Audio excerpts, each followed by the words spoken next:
Hey, everybody. Welcome to That Midgard Show. I'm Clay. And I'm Joe. Wow, Joe, it's been a while. A lot has Yeah. happened since our last episode in June. Yeah, a lot. It has been a while, hasn't it? I mean, God, we had new players' handbooks come out, TOVs come out, a lot of stuff. So yeah, like you said, WotC is rolling out D&D 24 Players Guide. I like what I see. I'm not 100% fan of some of the changes, but I've said this before, there's not the perfect rule system. Yeah. But I will say that they ironed out some problems. I like the direction they went. All of the politics, all the other crap that was going on in the business, I'm kind of ignoring that stuff right now, but I think they made good progress. Yeah, I mean, I did a whole video on it. I picked the book up at Gen Con, so I had it like a month early, right? And I've read through most of it. And I really like the layout of the book. I'm going to give them this. They did a great job putting the rules up front and also stepping through character creation. I just did a couple of videos recently, and one of them is about my daughter joined her local D&D club at her school, and they're working on characters today, actually. So the Player's Handbook is very helpful in stepping them through that process. That rules glossary in the back is great, and a lot of the clarification to rules. They really clarified how the hide action works. Now it's a DC 15 check, and then the enemy has to make a perception check versus whatever you rolled on that stealth check. So that's a nice little clear rule, but it's like, hey, roll a DC 15 stealth. If you pass, you're hiding. And then to find you, they have to roll perception. So I like stuff like that. I think where I've been a bit disappointed, and it's not, I don't want to say I've been disappointed, but some of the classes I think could have been done better. And I always say that because I have Tales of the Valiant now to kind of compare it to. And I've been doing these side-by-side comparisons on my channel, and I just see the Tales of the Valiant versions of a lot of the core classes just being better. So I keep telling people, if I had nothing else to compare the 2024 handbook to other than the 2014 Player's Handbook, I'd be super stoked. But now I do have something to compare it to, and I'm like, I like what koboldpress has done with a lot of the TOV classes. I'm playing a Ranger, and I gotta say the TOV Ranger feels really good compared to the D&D one. I was so excited when the UPS guy dropped off my Monster Vault and Player's Handbook. I dug into it immediately. I was part of the playtest. I did all the playtesting and read all the documents and that. And I like the direction that they're going. Again, not a perfect system. They simplified a lot of things, particularly with the creatures. I'm working on Monster Vault right now for Foundry. The nice thing about working on that project is I get to read all 420 some creatures and what they do. And I have to admit, there are some that I'm scratching my head as, why did they do it that way? Well, there must have been a reason. Move on. But I really like economy they added is cool. Totally. The classes, how they did the classes and how they did leveling in there. Yep. Like it a lot as well. So and again, the Mechanist. The Mechanist is awesome. The Mechanist is awesome. We need more subclasses for that.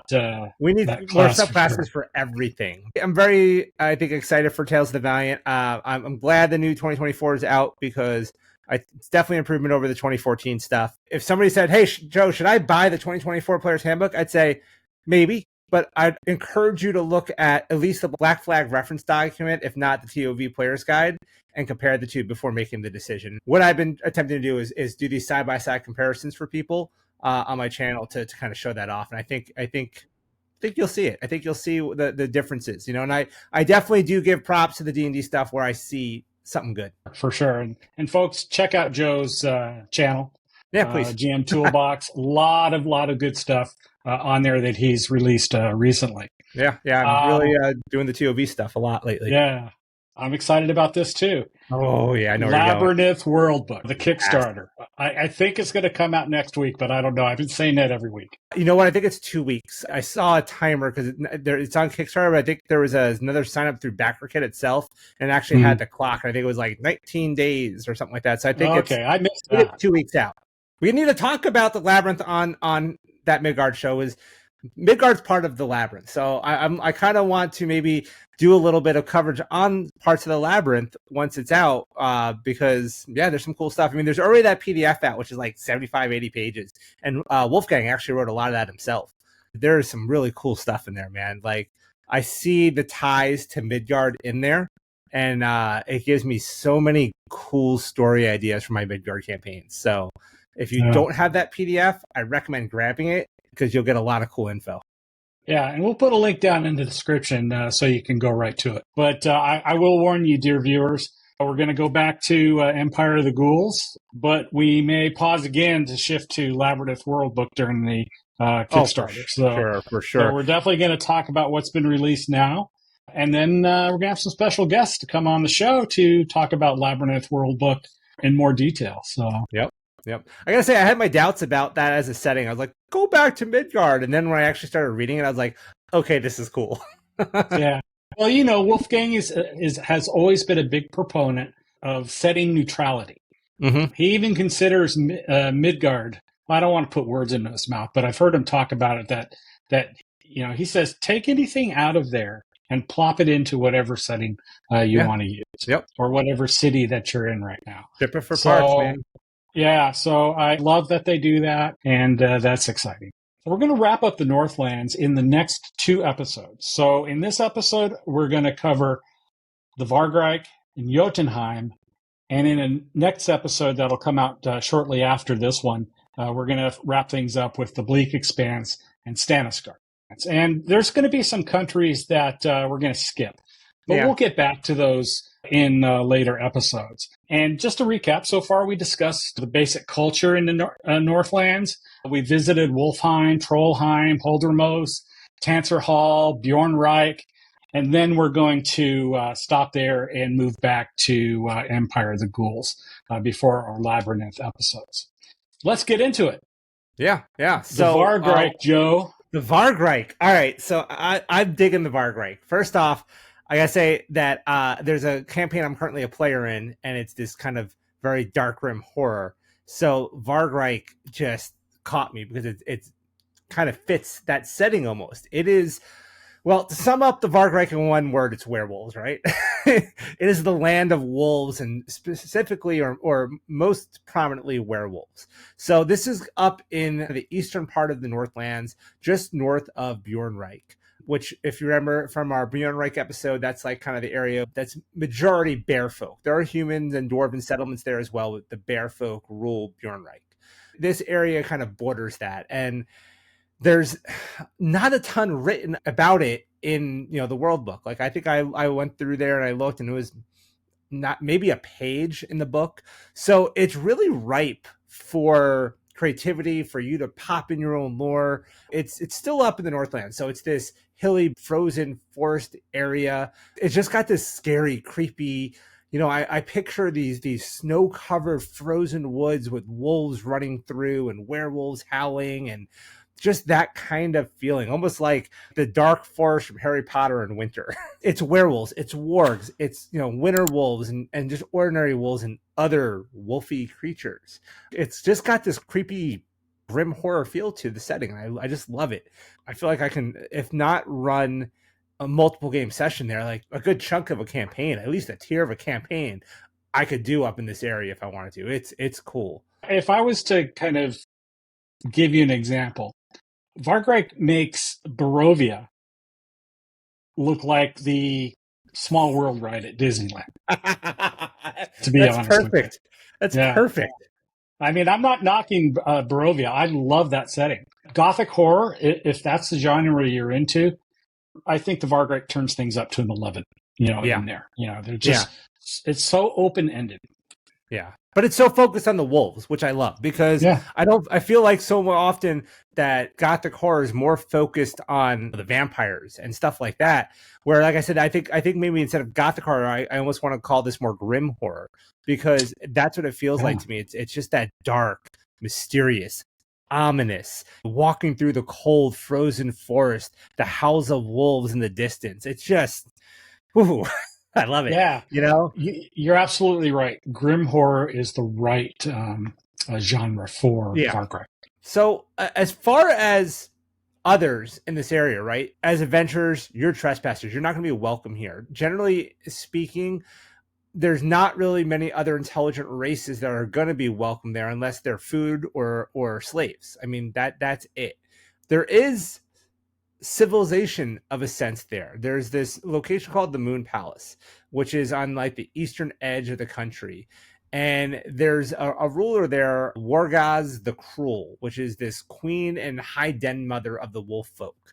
She's this ancient werewolf, gray, white fur. She's had a bunch of different mates and rivals, and she's outlived them all. And she has this personal guard of these monstrous wolves known as the Moonhounds. There's this whole kind of society there that I think a lot can be done with that, with her in particular, as whether it as a villain or perhaps the savior of the party. If the party can somehow finagle their way into that court and don't kill us, we'll help you kind of deal, you know? What's missing here, you can do a little research in Prozetta or some other books about dramatic mythology. So, again, you're not left hanging.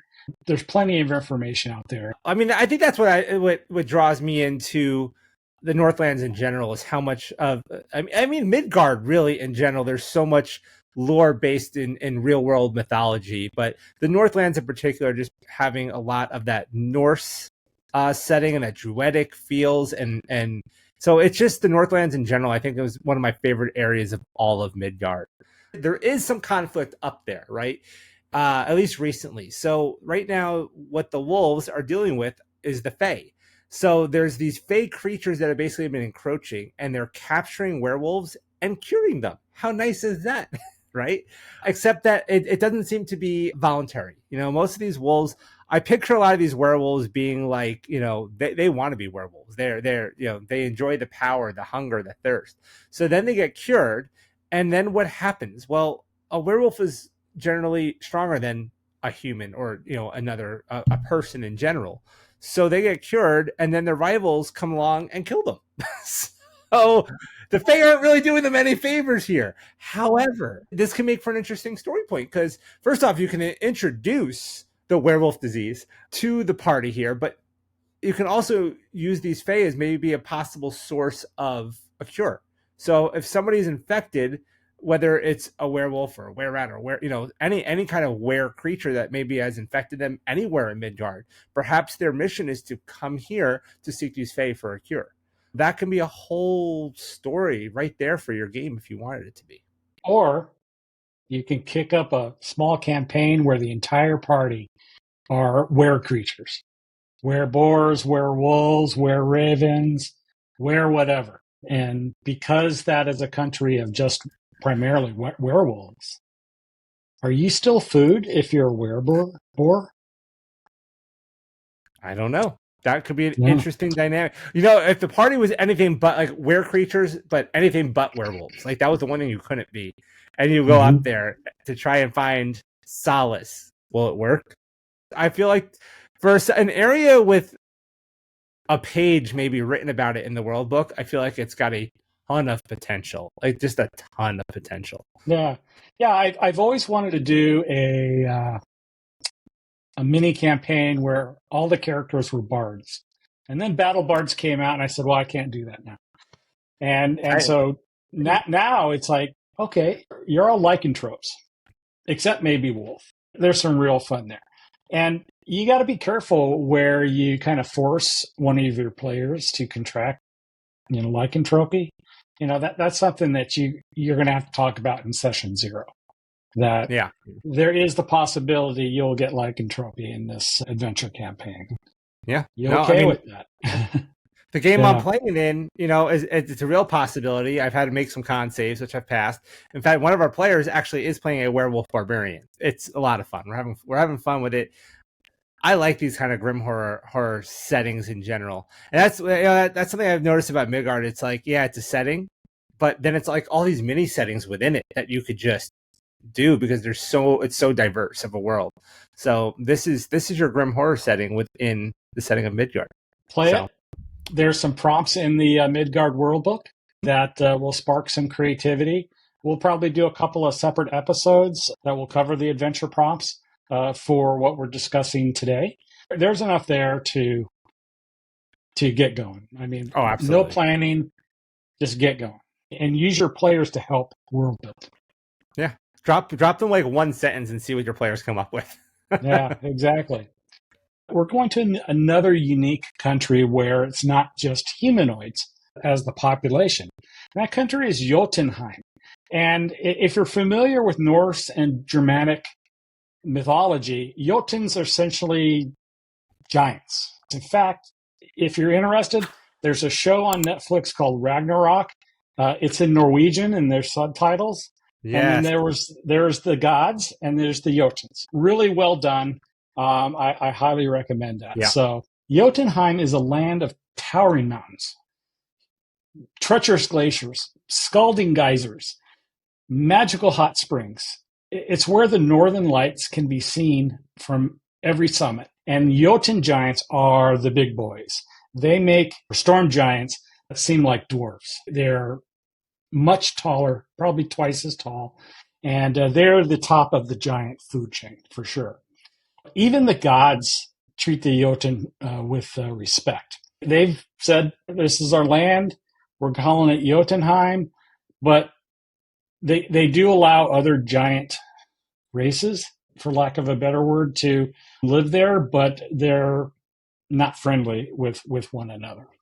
And I guess the big joke among the Jotuns is they laugh or despair on how small and puny other giants have become. And they're not just talking about their physical size, they're talking about, everything else as well. And they attribute this dwindling size of power to the rise of Aesir and plots of Wotan. And there are some Jotuns that work tirelessly to return their people to their former glory, kind of like the Reaver dwarves. They long for that the good old days. It's been a long time, 1,000 years have passed since the Jotun lords were unified. But again, you'll see other types of giants, and a lot of those giant races, they've gotten into like farming and herding. They do a little raiding down to the dwarven and human settlements. Other than the Jotuns in that country, the fire and frost giants are the most powerful inhabitants. They hate each other. Yeah. There's conflict. You can't have this area or any area in Midgard be without some sort of conflict, and this is just it. So the Frost Jarls, they claim the northeast part of Jotunheim and some of the bleak expanse, and beyond the bleak expanse is north of Jotunheim. The Fire Lords make their home in a range of volcanoes called the Blood Fjord, which means crib of Earth's blood in the Jotun tongue. And these volcanoes rise around charred and desolate remains of what once was stunning, fertile valleys, lush with life, lush with trees. In reading the Worldbook, they're almost describing Mordor in Lord of the Rings. Yeah, that's fire and ash erupt, and anyone who dies covered by the crib's enchanted ashes rises again as some sort of twisted undead. It's funny because I didn't picture fire giants in the frozen north. And even when you look at the Midgard world map, you see the mountains they're talking about, but it still kind of shows it white, but it's really a volcanic range. And just having these fire giants there, I think is kind of neat because it's like this conflict that's bred there. Fire giants, and we'll kind of get more into it a little bit later in the Bleak Expanse, but fire giants seem to have this very unique relationship in the north. They're an interesting people to be up there.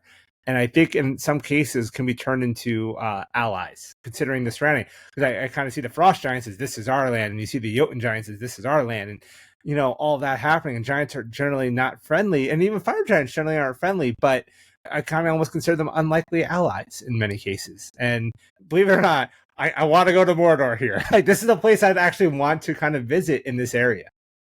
Yeah. No orcs, but, a lot of the erupting volcanoes for sure. Yeah, lots of erupting volcanoes. But because Jotunheim is a very mountainous region, there are settlements in the crags and mountains of the country. There's this cult of Ragnarok that makes their home in some of the high mountain ranges. They're hatching plots. That's what they're there to do, is to hatch plots to bring about the signs and omens that herald the cataclysm, Ragnarok. That's the end of times in Norse mythology. And so the cultists have convinced the leader in that area His name is Utgard Loki, and he's an enormous Jotun giant.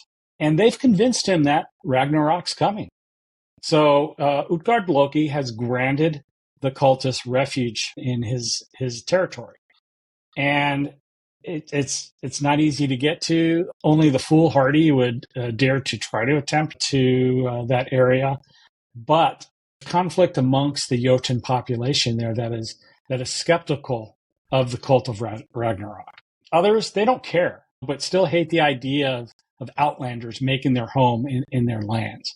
Yeah. And still others are not at all eager for Ragnarok to arrive because it kind of messes with their lives.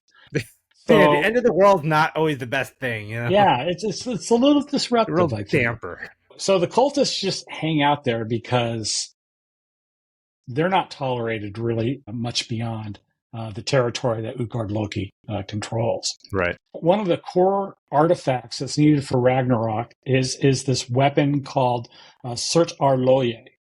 And it's the great weapon of Ragnarok. And I envision it as a sword. Some of the mythology of Norse, call it, a different type of weapon.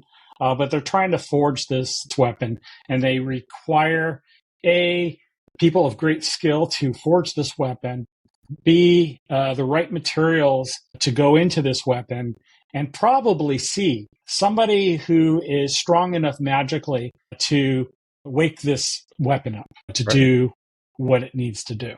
If you desire a region where the main inhabitants are probably 5 times taller than you, go. That's going to be a place. There's going to be a lot of conflict, a lot to keep your players at the table busy because they're going to have to get really creative to stay alive in such a country. Yeah, I mean, there's now I'm drawing a blank on the name of it, but there's a WotC module. Storm King's Thunder, is that what you're referring to? Yes, thank you. Storm King's Thunder. This could be an area where you could set parts of that even, if you're looking to bring that into Midgard. Well, one thing I kind of feel like is like some of these areas that we talk about and some of these places that are in Midgard might not be central to your story by any means, but it might be something you're passing through. And one thing that I think comes maybe with time and experience as a GM is realizing that the world is active and it's alive and things are happening. So if your players are even just passing through this area on their way to another region like Stannisgard or something like that, they may have this encounter and there's these plots going on and they might get sucked into it. So those story prompts can kind of let you know, hey, if they do encounter and they start deciding to role play and talk to these guys and what's going on in this area, it kind of gives you an idea of what might be happening in this area. Things like we said, with the cult, with a conflict between the Jotun giants and the fire giants, or something like that, could all just be these background things that are happening that maybe you just want to briefly mention as a GM, and your players might just grab onto that. And suddenly you have this whole new plot hook for your story that you weren't even expecting. So that's what I think the Worldbook is great at doing, is just giving you these seeds that are small that you can throw out there easily. But then if your players grab on and hook on, you can really build on those. Well, that's it for this tour of the Northlands for now. We were hoping to end our tour of the Northland with this episode, but we've recorded a lot of great material. We're going to split the stuff that we recorded now into 2 different episodes. And then we'll follow up with another episode with the Bleak Expanse and Stannisgard. And then that'll conclude our coverage for now of the Northlands before we move back to the Empire of the Ghouls. We're going to talk about a very cool city in Southlands named Sewell, as well as the surrounding area. And we're also going to discuss the Gravebinders, which is a unique wizard subclass found in Tome of Heroes. And, we love hearing from our listeners, and we value your feedback and comments on the content we discuss. Comment on today's episode in our YouTube channel for sure. We read and respond to every comment, so don't hesitate to share your thoughts with us and your fellow listeners. Don't forget, guys, please smash that like button, subscribe to our YouTube channel. It really does help us out to grow and to reach more people and spread the good word of Midgard. So that's it for now, guys. Thank you for tuning into today's That Midgard Show episode. And remember, as Wolfgang Barr says, strip it for parts and make it your own. Thank you so much for being a part of our community. Take care, everyone. Peace. Take care, everybody. Thank you.